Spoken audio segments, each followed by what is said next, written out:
Cześć, witajcie. Wracamy na szybko z odcinkiem newsowym, czyli takim, w którym będę opowiadał trochę, co się dzieje na warsztacie i różne inne rzeczy związane z naszym hobby, a że troszeczkę się dzieje, no to postanowiłem Wam nagrać właśnie takie sprawozdanie, czyli nie będzie to o jednym konkretnej budowie, a o tym, co w trawie piszczy i co na stole świszczy, nie? Także na początek mamy tutaj Panterę. Jak widzicie, to jest Pantera w wersji G. W wersji późnej G mamy tutaj te takie charakterystyczne rury wydechowe z zagiętymi do tyłu mufami. W środku, wiecie, w środku były takie blaszki trójkątne, to się nazywało Flammenwernichter chyba. Służyło to do tego, że te blaszki to był taki sprytny wynalazek, że wiecie, jak czołg jechał, no to taki buchał wręcz prawie żywy ogień z tych rur wydechowych nieraz, a te blaszki ułożone pod odpowiednim kątem w taki wiatraczek, pokażę Wam zdjęcie, służyły do tego, że pod żadnym kątem nie dało się tego płomienia zobaczyć, a cały czas był prześwit jakby powietrza do środka. No ale mniejsza z tym, to jest taka cecha tego późnego wydechu w Panterze G. Jak widzicie, ona ma tutaj zamontowany fabrycznie wzmocniony pancerz na stropie wieży i tutaj na wentylatorach. To się wiązało z tym, że no, ten pancerz był wrażliwy na ostrzał z powietrza przez różne Thunderbolty i inne tego typu rzeczy, które latały zwłaszcza po froncie zachodnim. No a co, logistyka wyglądała niemiecka w ten sposób, że jak taka Pantera dostała tutaj serią po tej płycie silnika, zwłaszcza tu po wiatrakach, wentylatorach i po innych chłodnicach, no to praktycznie była wyłączona z walki. Nie trzeba było specjalnie walić przeciwpancernym i niszczyć czołg, jeśli dać załogę, wystarczy go unieruchomić. No, więc to taka rzecz. I teraz tak, malowanie, nie? Widzicie, ona jest pomalowana w taki charakterystyczny kamuflaż, nazwijmy to późnowojenny. Nie ma kamuflażu na górze. Toczą się dyskusje rzekomo wśród modelarzy i w ogóle, czy ten kamuflaż był malowany na górze, czy nie, bo ciężko jest znaleźć zdjęcie, gdzie faktycznie jest rzut z góry jakby na ten czołg. Ja stwierdziłem, że nie zrobię tego, będzie ciekawszy, tu sobie zrobimy fajny weathering. Dodatkowe pancerze są pomalowane na szaro, będziemy je rdzewić, ale wiecie, chcę tak zrobić taki efekt, jakby ona była świeżo z fabryki, nie będzie taka mocno jakby styrana, zweatheringowana i tu będą ślady po rdzy, ale takiej, nazwijmy to, świeżej rdzy, wiecie, tak jakby deszcz popadał na blachę i ona zaczynała korodować, więc w coś takiego się będziemy bawić. Jak zawsze w przypadku Męga gąsienice są wymienione na dragonowe DS-y, no bo tam te męgowskie to wiadomo, tragedia. Jak zawsze mówiłem, jedno ogniwo, 5 części i weźcie się z tym bawcie, to jest dla masochistów moim zdaniem modelarskich. Więc tak wygląda nasza Pantera. I teraz co z tą Panterą będziemy robić? Pantera będzie na dioramie. A na naszej dioramie będzie w towarzystwie różnych dziwnych, fajnych rzeczy, więc już Wam pokazuję. Wtaczamy tutaj na wizję coś takiego, czyli lawetkę kolejową. Oddalimy trochę obraz, żeby Wam było łatwiej to... Oddalimy, żeby Wam było to łatwiej ogarnąć. To jest czteroosiowa laweta kolejowa, czyli to Niemcy mieli taki system tych lawet jedno-, dwu- i trzyosiową w zależności od obciążenia. Ta chyba była, jeśli dobrze nawet widzę, i ten symbol znaczy do 50 ton, ale Pantery na nich spokojnie mogły jeździć. I ta najcięższa wersja, którą zresztą też mam gdzieś tu z boku, była dłuższa i miała po 3 osie, czyli łącznie 6 i można było na niej wozić naprawdę ciężkie te niemieckie bydlaki. Więc to jest tak, to jest na razie wstępnie pomalowane tutaj deski, będziemy je malować jeszcze z wykorzystaniem takiej techniki jak przy pokładach samolotów, czyli będziemy odznaczać na przykład jedną deskę i malować jednym odcieniem, później obok i tak różnicować to, a finalnie na to i tak pójdzie weathering, który no, zrobi to bardziej realistycznie, nie? Bo teraz to wygląda jak taki beżowa plama. Laweta jest pomalowana na taki czarny, nazwijmy to bazowy kolor, który sobie wybrałem i jest oklejona kalkomaniami. Jak widzicie, widzicie jak te kalkomanie się świecą. Jak macie problem z czymś takim, to nie ma się co przejmować. Często w starych kalkomaniach, zobaczcie tutaj, nie? Jaki wychodzi film taki. W czołgach to nie przeszkadza, znaczy to i tak likwidujemy, nie? Żeby było jasne, ale straszne to jest, jak robi się jakiś super dokładny model samolotu i kalkomania na jakimś, wiecie, odpicowanym kadłubie zaczyna tak wyglądać. To najprostszą metodą na zlikwidowanie tego jest po prostu zapryskanie tego lakierem i wtedy ta kalka się wyrównuje. więc tym się za bardzo nie przejmujemy, zresztą na to jeszcze pójdzie weathering i tak dalej. Tu widzicie takie uszkodzenia, tutaj, nie, ślady. Ta laweta, to kolega mój, od którego dostałem tą lawetę, zrobił ją w wersji przeciwlotniczej z takimi burtami z desek, no ale ja potrzebowałem gołej lawety dwuosiowej po to, żeby posadzić na niej naszą Panterę. Więc jak widzicie, będzie sobie Pantera na tej lawecie stała gdzieś. A gdzie będzie stała? Stała, otóż będzie, słuchajcie, na dworcu kolejowym. A nasz dworzec kolejowy, znaczy dworzec, na dworcu będzie lokomotywa. Tutaj mamy lokomotywę, to jest chyba ta 86, BR86, tak się nazywa ta lokomotywa, czyli ta mniejsza z tych lokomotyw niemieckich wojskowych, nazwijmy to wojskowych, czy to Kriegsloków.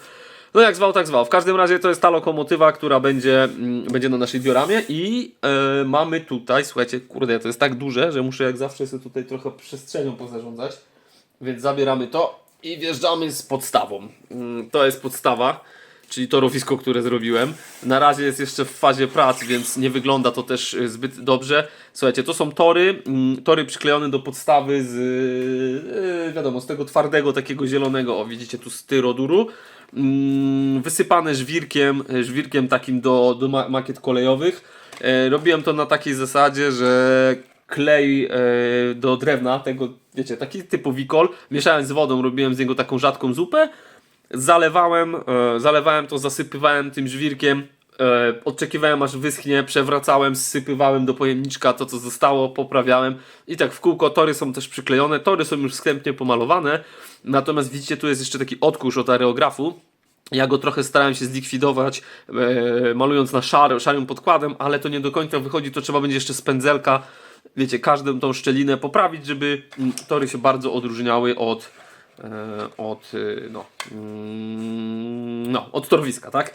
Więc tak, widzicie, mamy dwa tory i teraz o co chodzi, bo sama diorama byłaby za długa, wiecie, w sensie lokomotywa z wagonem to znowu byłoby takie długie, a nie tak fajnie skondensowane, więc wymyśliłem patent taki, że lokomotywa będzie sobie stała tutaj, na tym torze, nie, w tą stronę, trochę ciężko trafić w te tory, no ale dobra, na razie postawmy ją tak na opak, nie, lokomotywa będzie stała tu, lawetka będzie stała tutaj, gdzieś, nie wiem, miejsce jeszcze dokładnie wybierzemy, bo o co chodzi, laweta, na lawecie Pantera, taki jest plan, Panterę przesuniemy do końca lawety, tutaj wrzucimy beczki na benzynę i tak dalej, takie stosiki poukładamy i damy załogę. Mam załogę, kurde, nie mam ich teraz w zasięgu, wiecie, jest taki zestaw, cyk, pokażę wam tutaj, to jest zestaw ten, który tam, uwaga, że jabło, nie, czyli jak bomber leci, czyli tacy, nie, strwożeni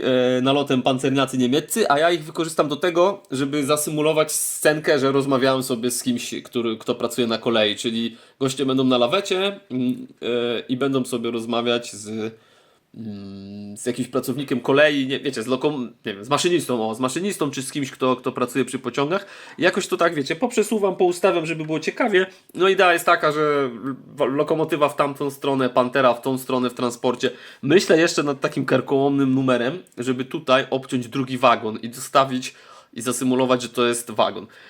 Ale tak, ta diorama będzie stała też dodatkami kolejowymi, no bo taka... Nie wiem, czy to jest jakaś złota zasada, ja sobie w każdym razie tak to ubzdrałem, że fajnie jest, jeżeli na dioramie mamy jakieś pionowe elementy, czyli pamiętacie z poprzednich buildów, krzyż był na dioramie z Mark V pierwszowojennym, druty telegraficzne były na dioramie z Berge Panterą i z Tygrysem Królewskim, więc tutaj będziemy mieli infrastrukturę kolejową. I teraz pierwsza rzecz do naszej infrastruktury kolejowej to jest żuraw do nalewania wody do parowozu. Nie? Taki model. On już jest też wstępnie pomalowany jeszcze przed weatheringiem. To jest zestaw mini-artu, już zaraz wam pokażę który. I w domyśle ten żuraw będzie stał tutaj. Spróbuję go wam jakoś tak raz postawić, żeby się nie wywrócił, nie połamał, a dwa, żebyście go mogli zobaczyć, w którym on miejscu będzie. On będzie robił tutaj, widzicie, w tym miejscu, jakby między torami będzie i on już góruje nad parowozem i nad czołgiem, ale co będzie górowało jeszcze wyżej, to jest to, czyli semafor. Ja go już też mam tutaj sklejonego i pomalowanego.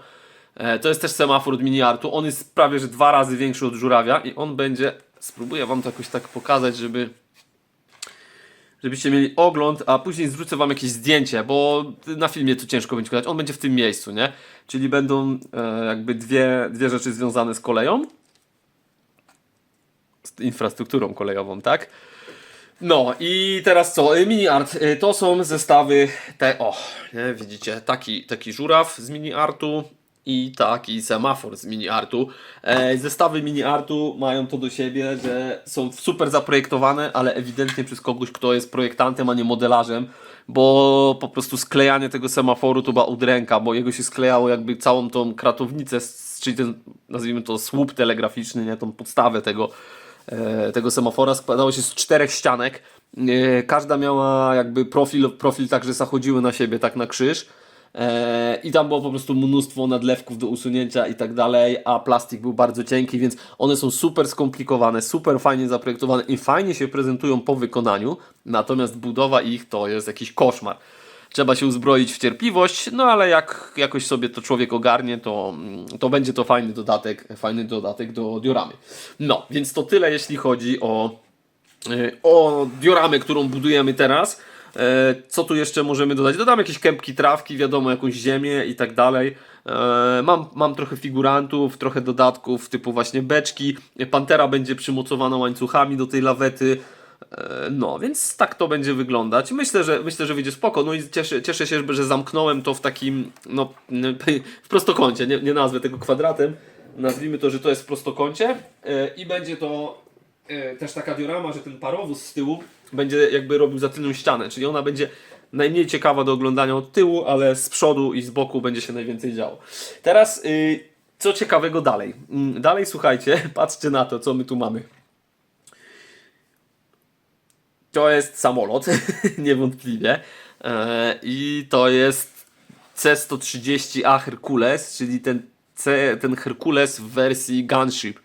Czyli tej wersji, która latała nad Wietnamem i służyła jako wsparcie artyleryjskie, taka latająca artyleria, nie? Zobaczcie, on ma tutaj Gatling guny, tutaj, czyli te obrotowe karabiny tutaj, a tu ma jakieś działa, nie wiem jakiego nawet one są kalibru, ale zobaczcie, widzicie?